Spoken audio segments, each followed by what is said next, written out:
My life, my music this week comes out of the studio, but it is still in a studio, the studio of Radio k.a.o.s. Now, I think that's a really interesting place to be because the owner and operator of Radio k.a.o.s is Aljaž Pengov Bitenc. Welcome to the show, first of all. Thank you for having me. Tell me about Radio k.a.o.s. How long? 12 years and counting. Why? Out of spite. Spite to whom? Not naming any names, but... I mean, it wasn't you were looking for a job at Radio RTV or something? No.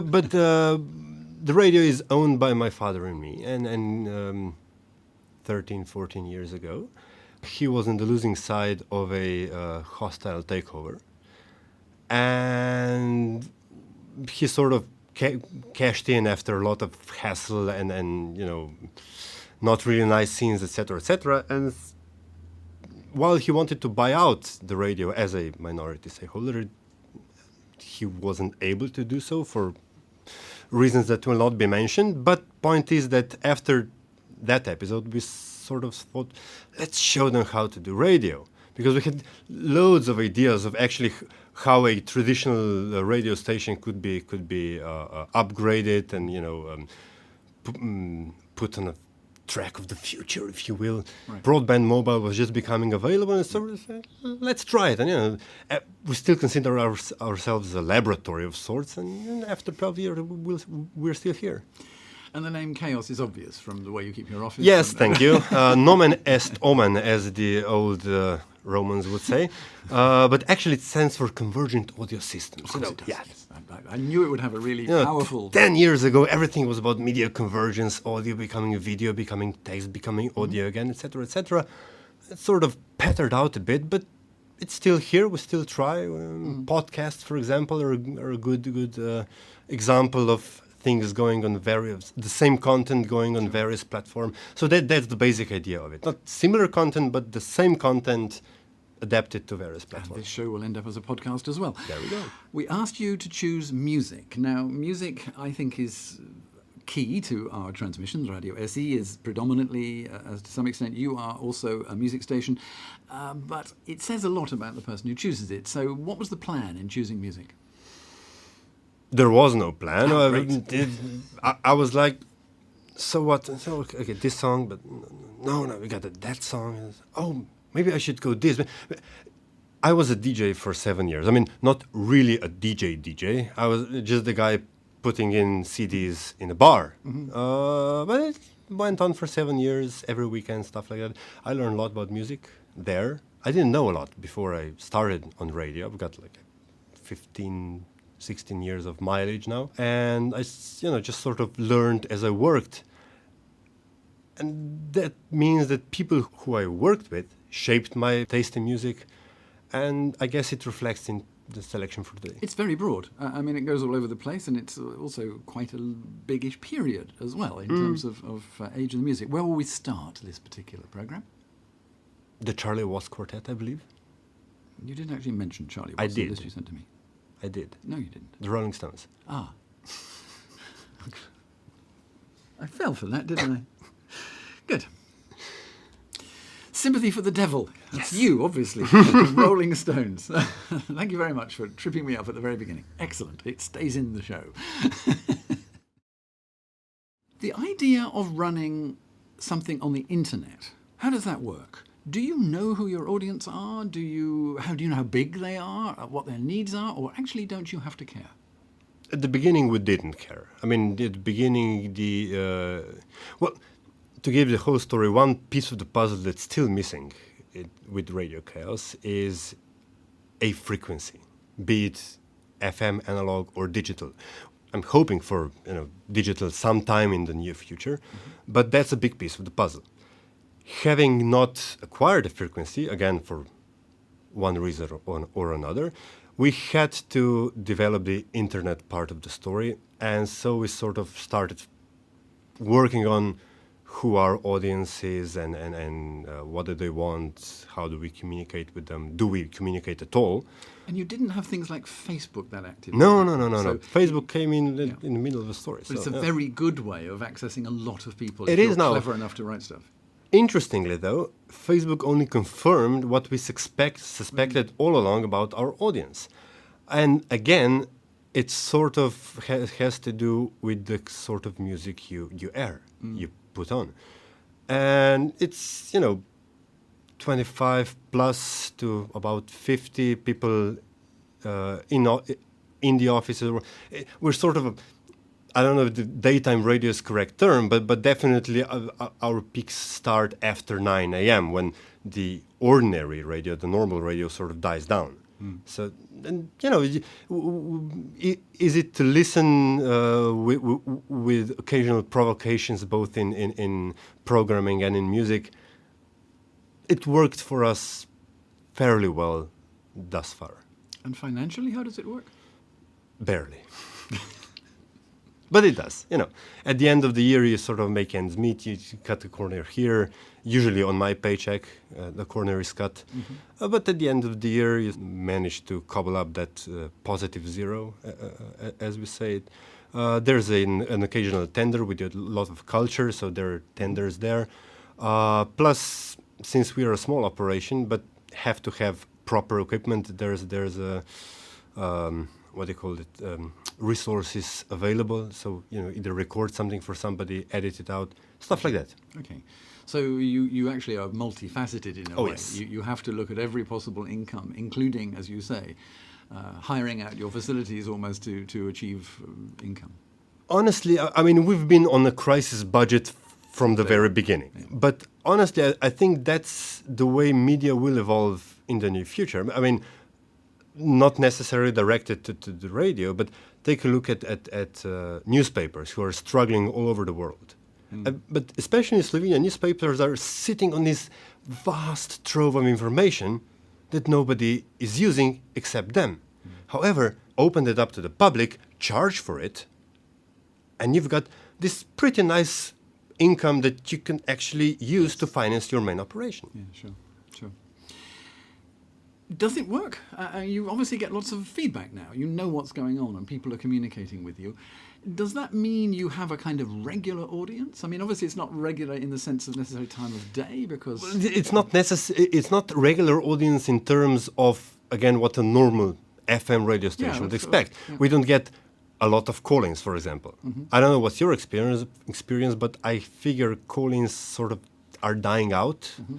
But then you get your Facebook audience, you get your Twitter audience, and so yeah, you could say that there is a core audience, but mostly it's people who won't communicate with you but still listen to you. The communication versus recorded reach is enormous. I mean, it's, I don't know, 1 against, not say 100, but yeah, thereabouts. Usually it's when somebody has an issue with something that sort of, You're a platform for them. Yeah. And why not? Exactly, why not? I mean, you want your audience to feel some sort of, not necessarily attraction, but connection with you, even if it's a bad one. Was it Henry Ford who said, I don't know which, I know that 50 part of what money for advertising goes to waste, but I don't know which one. Yeah. The same goes for content, I guess. Yeah, sure. More music. Where are we going for the second piece of music? One of the standards from my DJing times, when you really wanted to upbeat, sort of made the crowd moving, when you notched it up a gear, and then everybody would go like, was made for love, instead of swinging around, and it's a good piece of music. Plus it has a little personal story to it. A friend of mine, who I met through blog, by the way, later on, and he's from Belgium, told me that he actually started playing guitar because of this song. So, and plus, there's a little romance, So there could be a you involved. There was a real you for you in here. Yeah, definitely. That you were made for. Definitely. My guest in the program today, Aljaž Pengov Bitenc. I'm interested in all of the stuff you're doing with Radio k.a.o.s, but one of the other things that you're doing, which for me is I really don't quite see how or why, so that's really important, is pengowski.com. Yes. Now that for me is a great revelation. I mean, I read it now, having only found it in the last couple of months, but I read it avidly because it accesses for me, an Englishman, some of the thoughts of a Slovene. Now, I don't know whether those thoughts are really powerful or true, or it doesn't matter for me. I just think that's a really nice source of information. I said easy for me, a poor Englishman. But why? Why in English? Who do you think you're getting at other than me? Again, good question. But why in English? Interestingly enough, the first couple of posts were in Slovene. However, I soon found out that it's just this ordinary journalistic Slovene that's full of euphemisms and trying to say the same thing thrice over. Right. But then, the reason I'm blogging, the only reason probably, is Radio SI's very own Michael Mansky. Okay. Because, everybody knows about his legendary Kerniola.org. And in the old days when blogs were the hip thing, the few of us actually used or read, obviously everybody commented in English on Kerniola. And my comments were becoming longer and longer and longer, and there were debates, and I was on the verge of trolling a couple of times. But Michael was cool with it, but at some point said, Pengowski should get a blog. I said, there's a nifty idea. Which actually I did post-2006 local elections, which were the first political campaign that I covered. And I did so very, it was still some of the best pieces of work I did, mostly because I covered just about everybody in Ljubljana. It was like 16 candidates for mayor, and I covered everybody in depth, and it was great, and I only slept 3 hours a night. As that ended, my biorhythm changed completely, so I only needed 3 hours sleep. And I was like, 2 a.m., what should I do? Let's write the blog post. Okay. And just, sort of kept doing it, and it had this enormous frequency of actually posting once per day for several years running. That's sort of, again, petered out due to other happy personal circumstances. But yeah, English, because a friend of mine described it as a crutch. It helps me get out things, to write them in a way that I would never be able to do it in Slovenian, because I sort of fall back to that journalistic style of, being soft and mellow and everything. But you have a very good command of this kind of slightly cynical English, and it makes me feel that your understanding of English is way beyond simply the language. It's much more of the English cultural way of looking at things. When I read your blog, a quote, the ruling coalition went tits up this week. Now, I love that phrase. Nobody here would write such a thing. And in English, everybody sees it as a perfectly reasonable way of explaining something of a mess up. This is cool. I love it. Well, couple of reasons. First and foremost, my very good friend Adrian from London. He owns property here, so he visits a lot, and we go a lot to London lately. So you just pick it up. Secondly, maybe not tits up, but definitely the phrase omnishambles. Yes. From the, what was it? Not In the Loop, that was the film, but I forget the name of the series with Malcolm Tucker and everything. You catch all these political phrases, and I'm a huge fan of political drama, even from the House of Cards on, the original series. Plus, I'm intrigued by politics as such, especially British politics, and various historical or fictional characters thereof. And it sort of becomes a part of your style. Then there's the BBC English, which is again a special case as far as Slovenian readers are concerned. And you sort of combine all of those, and then or maybe the New York Times headlines, right. With the necessary comma and the twist of the headline. So I sort of try to combine that in something that's remotely readable. It's more than remotely musical. For me, anyway, it's very readable, probably Thank Michael too. And I'm sure a lot of other people. But it may be you're making people have to think about what this might mean within a different culture too, because I think some of the things that you say are written in a way which people will almost find offensive and not like, simply because of the way you've written it. I intend to be rude. I'm sure you do. I'm sure you do. Talking about English politics, let's come away for a piece of music. The next one, please. Actually, I've struggled to pronounce that. Was it Beluism? Beluism? Yeah. Imagination. Again, a very popular shtick in radio. In the Katisark pub where I DJ'd. I liked that song even before I saw the video.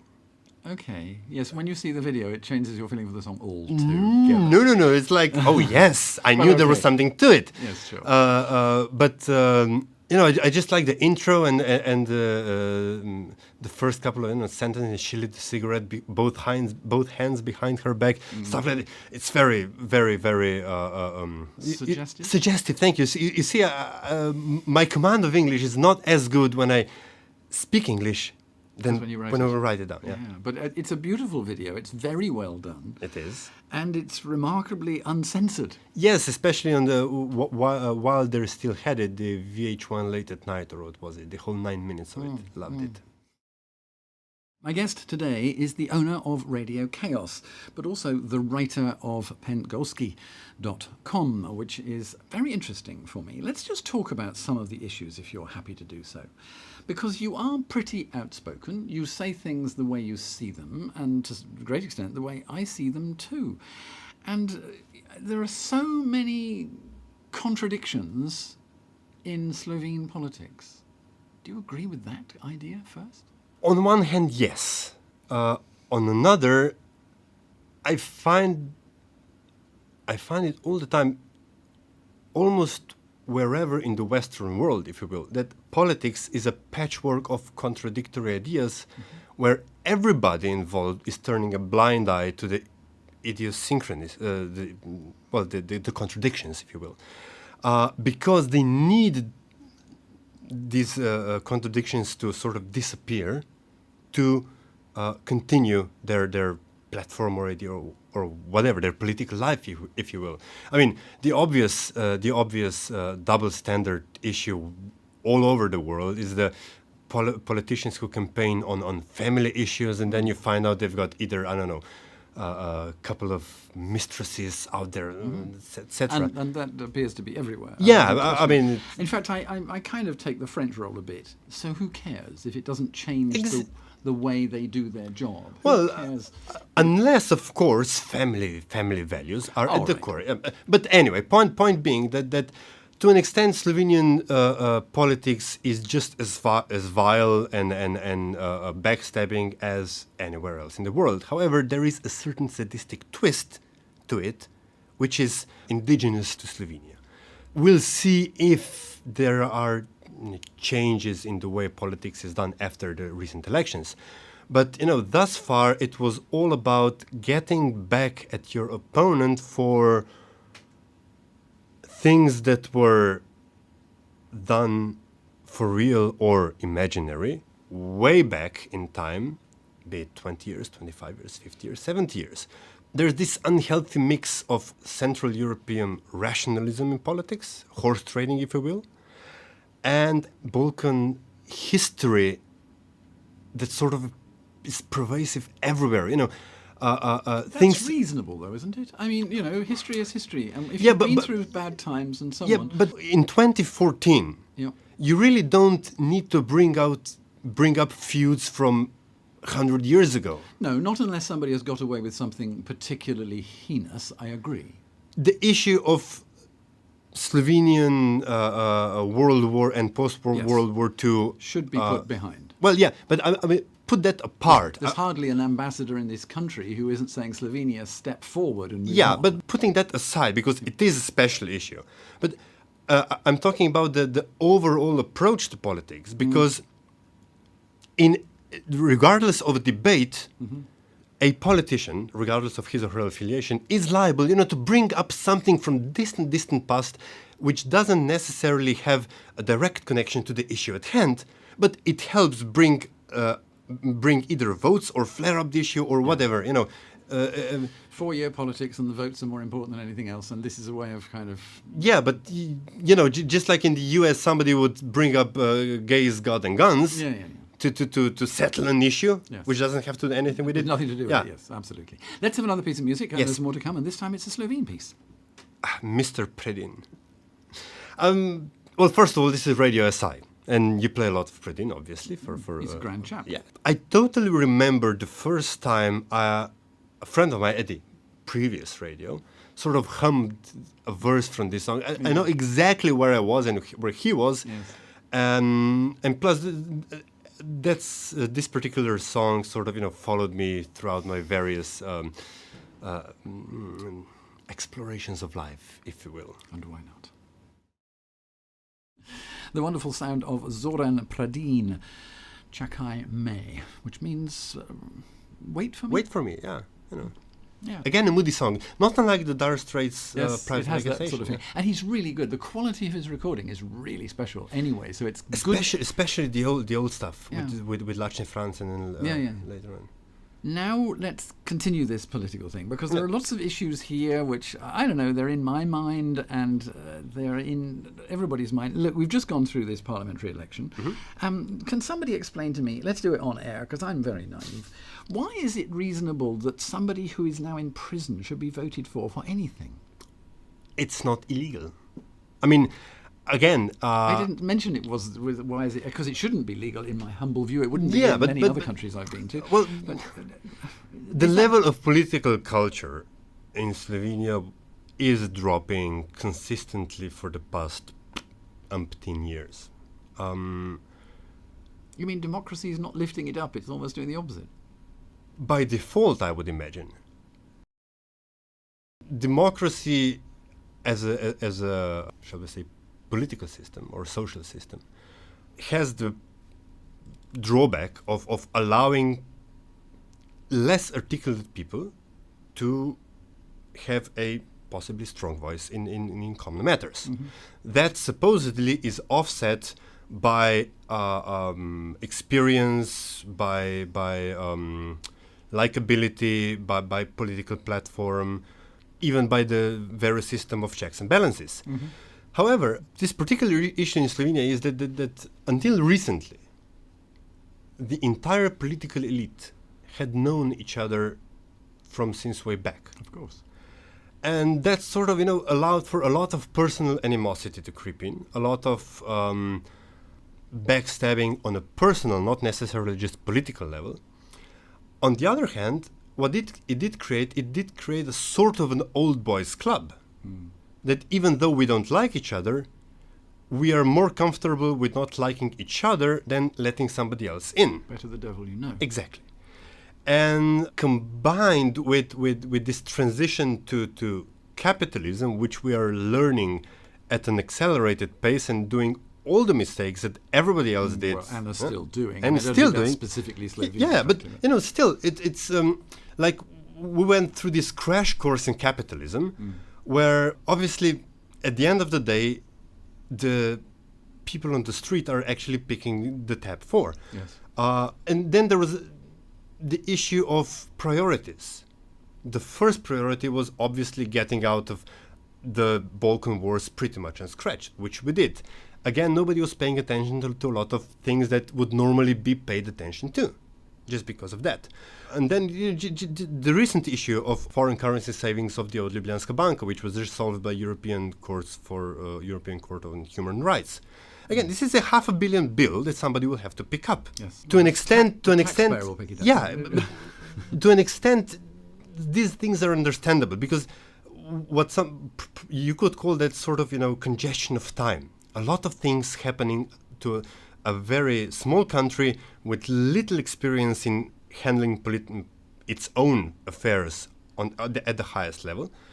On the other hand, quite a number of people saw their opportunity for either personal or political gain or monetary gain or power gain, and were happy to let the jungle continue. I mean, it's like the old Marxist axiom, the established truth that the initial accumulation is always sort of a steal. But once the accumulation is stopped, the rules are set, and then everybody is the perfect gentleman, not allowing anybody else do the same. Yeah, absolutely.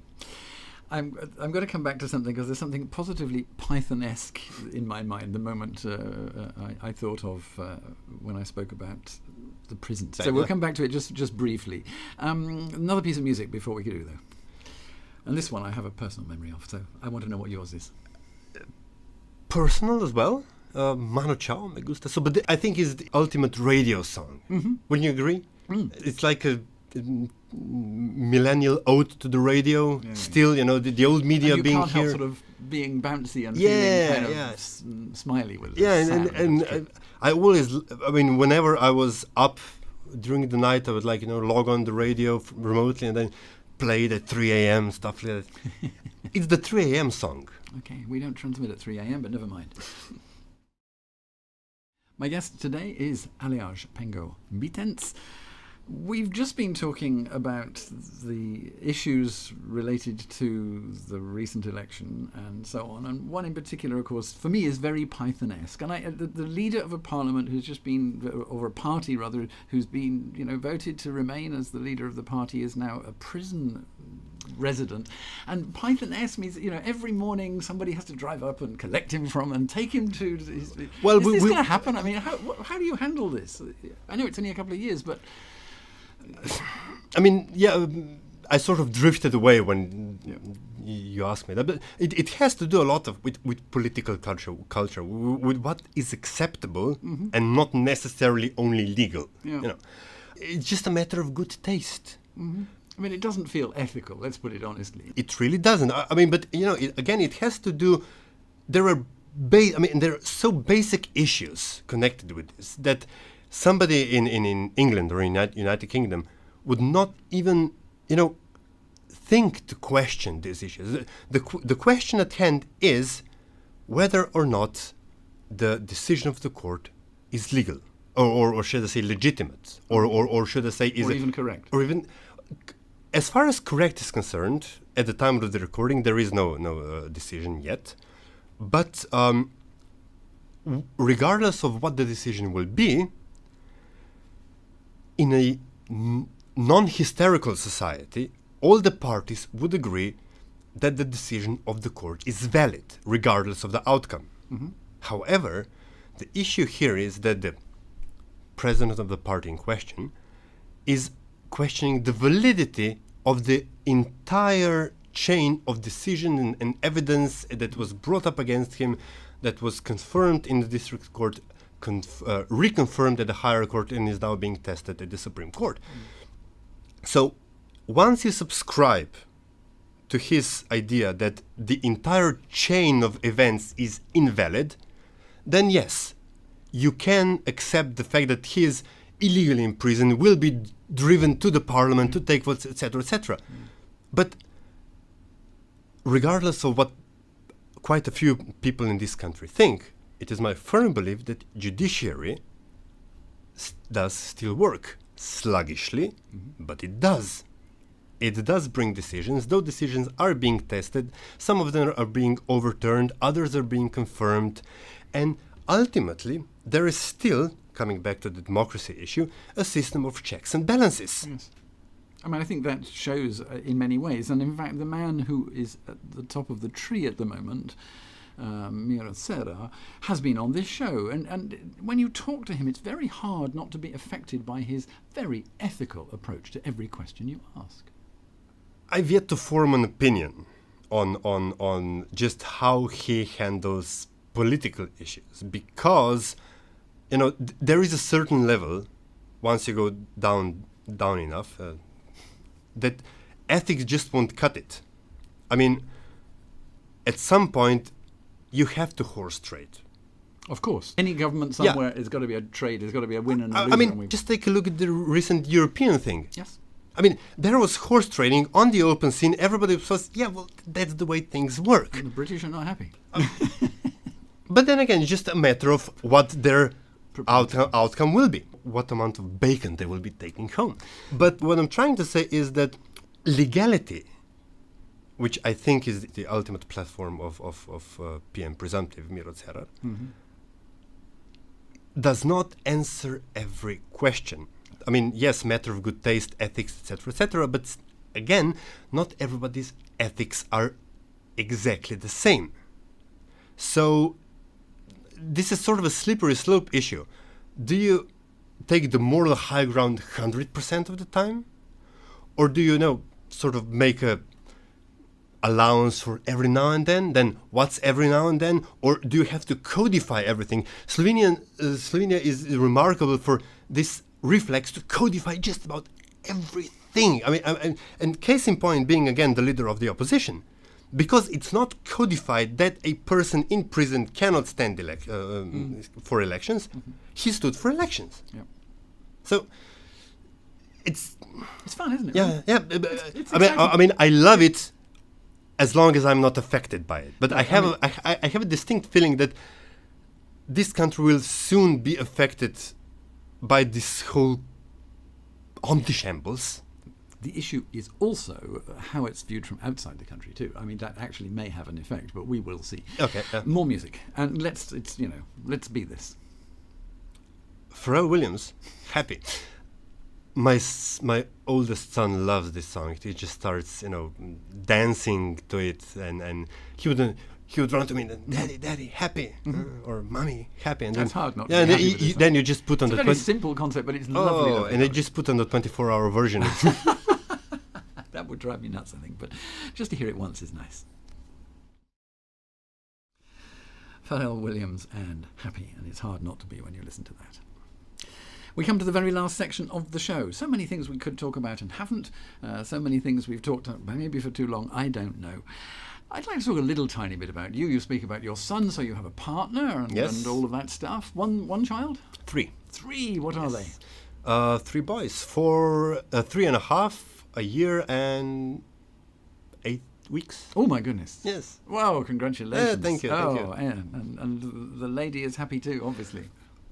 Hopefully. She's coping with all of this. Oh yeah, I mean, she's a remarkable woman. The way she handles 4 boys. Yes. Is you being the childish of the lot, obviously. Of course. I mean, I'm the one who needs disciplining all the time, and etc. No. Steady.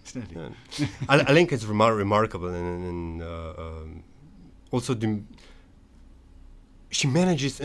Again, 4 boys plus she's the active of the family, and she always wants to go places, to see people.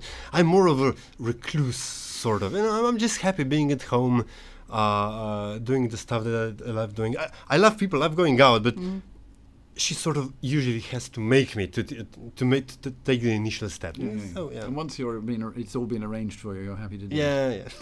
I'm spoiled. Do you do lots of fun things together? Do you visit lots of places? Do you have favourite holidays and certain activities? Well, family does put sort of limit to all of the fun things that you could do. But for example, with our first kid, we went to Yellowstone, and he was 7 months old. Wow. That's a big deal. That's not something small. I loved it. It's the biggest deal possible on this planet, probably. We went around together when we were still alone, and... Your favourite countries, destinations, or even not? Even within Slovenia.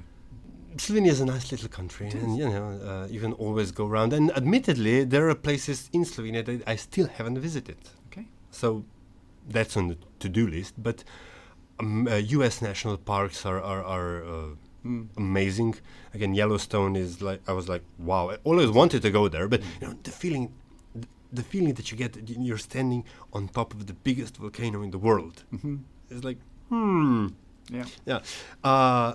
London, England, or UK in general. Well, you spent some time in the UK anyway. Only briefly. I didn't spend 6 months there. I didn't mean that. No, but you do spend time. Yeah, but what do you like about London? Just about everything. Really? Yeah, it's the buzz. My favorite place in London is the Westminster, and specifically in Westminster, the war rooms. Okay. I'm fascinated by the character of Winston Churchill, by the way, as most people are. Yeah. But especially by his less than a perfect sides. Mm-hmm. I mean, this is one great quote of somebody early in his career who said, Winston is often right, but when he's wrong, my God. Yes. And yeah, let's not go into Winston's history. but there are plenty of issues where we could argue that. Yeah, man but didn't do very well. the thing is that this larger-than-life person who actually had a lot of personal issues to deal with, and you start getting this feeling that politics was his way of coping with it, and etc. etc. And It's as a fascinating. politician, he was a great man in a great, at a terrible time. Yeah, but by the way, the biggest revelation of the entire World War II history that I've read so far is the fact that the British cabinet at the point of Dunkirk was actually mulling surrender or negotiated peace. And it was like, we were thought that there was the United Kingdom standing for whole of Europe and Russia on the other hand, Soviet Union, and they saved Europe from Nazi hegemony and tyranny. And you guys were actually contemplating surrender. That's fascinating, and even more fascinating that then the decision didn't come through. Yeah, I don't know whether contemplating is quite the right word, because I think we're discussing, I would say, rather than contemplating. Okay. Because simply on the basis of the one thing that you will never find out about Great Britain is what is going on behind those closed doors until well after the time. And actually, I think that's one of its strengths. Yeah. It's not a weakness. You do have secrets. You're allowed to keep secrets. And I have a problem with everybody thinks they have to know everything. Well, I mean, people need to be ethical, though. So you've got to trust that they can keep secrets. I've not a problem with people wanting to know everything, but I haven't got a problem with certain parts of the state trying to keep certain things secret. Again, it's a trade-off. And this is a trade-off in time. We've run out of it. My last and probably favorite song. Okay. Because it's me. Completely. In what way? Explain. You do everything in slow motion?